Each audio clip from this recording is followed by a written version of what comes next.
Hello and welcome to the Truly Bedrock replay. My name is CoalBuster, our writer is Donut, and this week we discover that Tis might no longer be the only one on the server trying to scam people. So buckle up as we're jumping back in time to replay what has been happening on the Truly Bedrock server.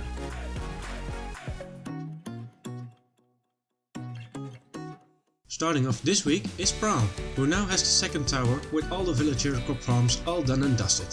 Finally. Praal then realizes that the hoppers going into the sorting system aren't really calculated on the flow of crops. But that shouldn't be too big of an issue, as during the night villagers will take their deserved rest, giving the hoppers enough time to clear themselves before the next day. Praal then accidentally casts a few raids, plans out a new building at the Scam HQ that will house a cactus farm, and gives his word that next episode we'll finally see the meeting he's been wanting to have with Blue Jay regarding the Mario Pig minigame. He really got me through that? What? Why is there two? Ah! No! Run away! Holy moly. He's still coming for me. Ah! Go away. No. Bad witch. Bad witch.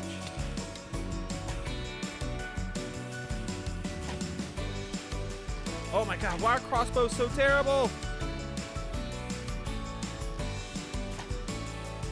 No.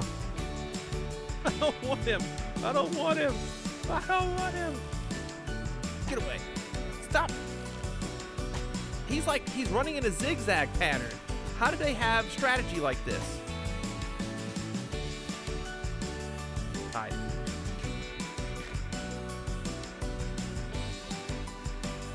Charge! How much health does this guy have? Oh my god. Christmas is coming, peeps, and what's the best way to celebrate Christmas? By watching Truly Bedrock episodes, of course. Jessie this week, in episode 20, is really in the Christmas spirit as she signs up for Secret Santa. She then spends some money on the newest sample of the Truly Bedrock Herald. Okay, so here we have it, the Truly Bedrock Herald number 5. Breaking news, I'm back. Run.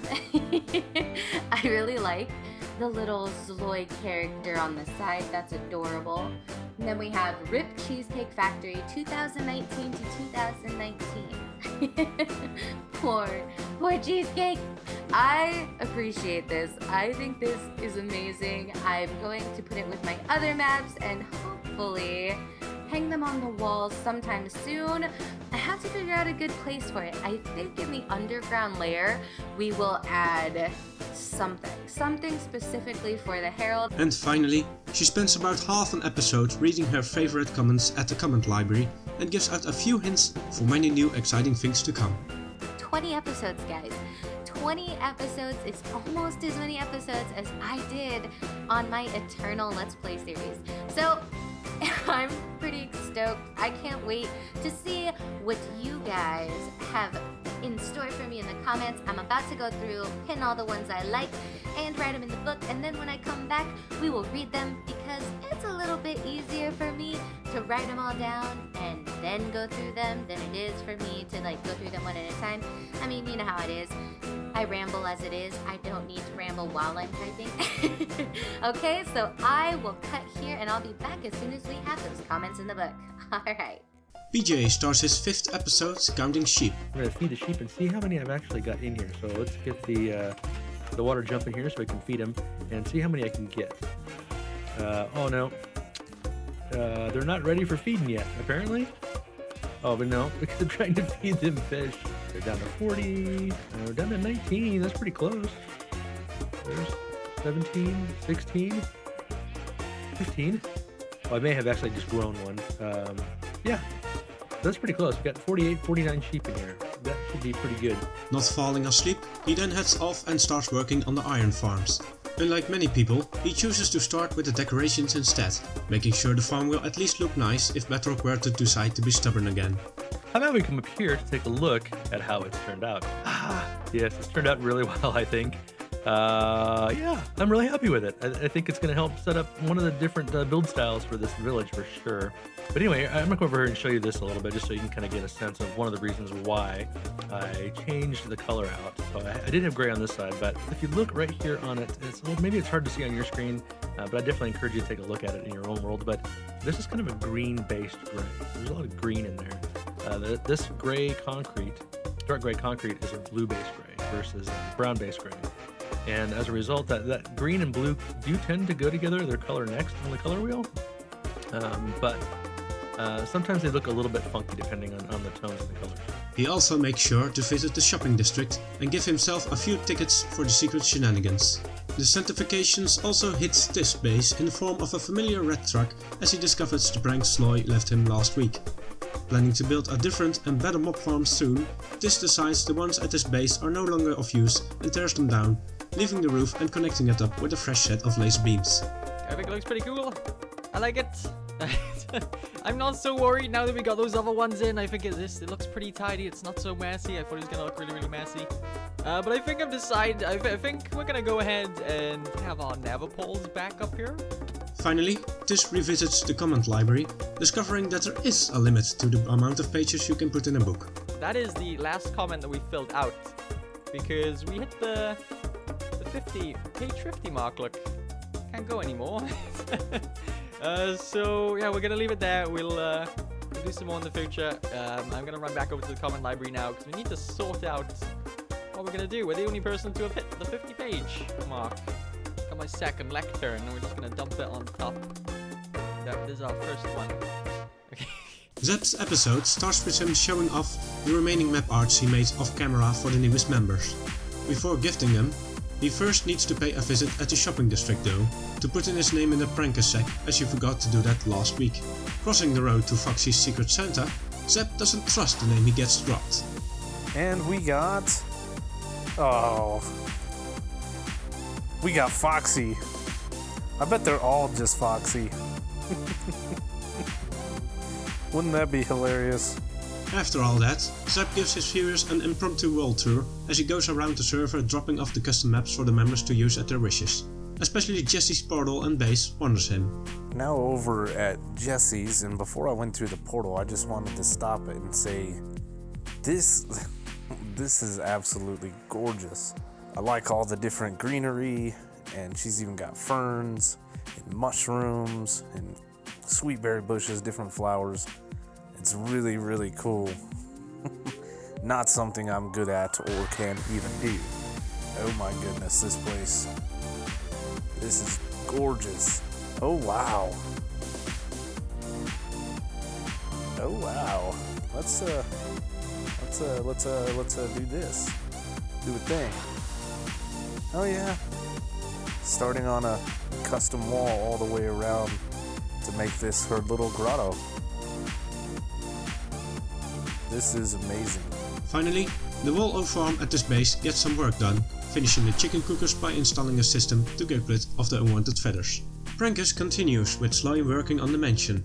We all know what that means. Time to make some babies, steal them, turn them into zombies and make them slaves. Excuse me, I'm wearing entirely the wrong skin for this. Yes. Quick! Steal the babies! Grab them! Get in. Get in the bot. Get in the bot. You've been very disobedient for all the 5 seconds you've been alive. Okay, bye! Thank you for the kids! These disobedient childs escape to the nether, but even that can't save them. Also, that's where all those baby villagers were escaping. Wow! Oh my god, there's so many! Why is there so many of you? Okay, kids, we have fun in the nether for now. I'm gonna come back for you when it's time to zombify all you. Or maybe, you know what, I'm just gonna push a zombie into the nether portal at this point. Next onto the skeleton trap. The plan to flood the area with skeletons worked out pretty well. Getting the redstone wiring requires some creative testing. The mansion has traps, secret entrances, more traps and escape tunnels. Ignoring the mess at this raid farm, Slack spends his episode sorting stuff out at his base. Welcome back to another... Oh, goodness gracious, it's right there. But we're not dealing with that first thing today. No. First thing today, what I want to actually do is a little bit of cleanup. The tiny witch hut under his base gets a little bit of love too. Then, Slack gets on to decorating, adding paths, stairs, ceilings and a few symmetry problems. Now that I really look at that, oh, no, it's going to be off-centered no matter how I do it. No, oh my, no, that's not what I want. That's not, that's going to be a problem. All the renovations means pretty much none of his existing redstone contraptions is located where he wants them to. I know. How many times can I move it in one season? Well, this will be like 6 or 7 for sure. This week, it's the super smelter that sees the X, as it gets moved, not leaving the decorations aside.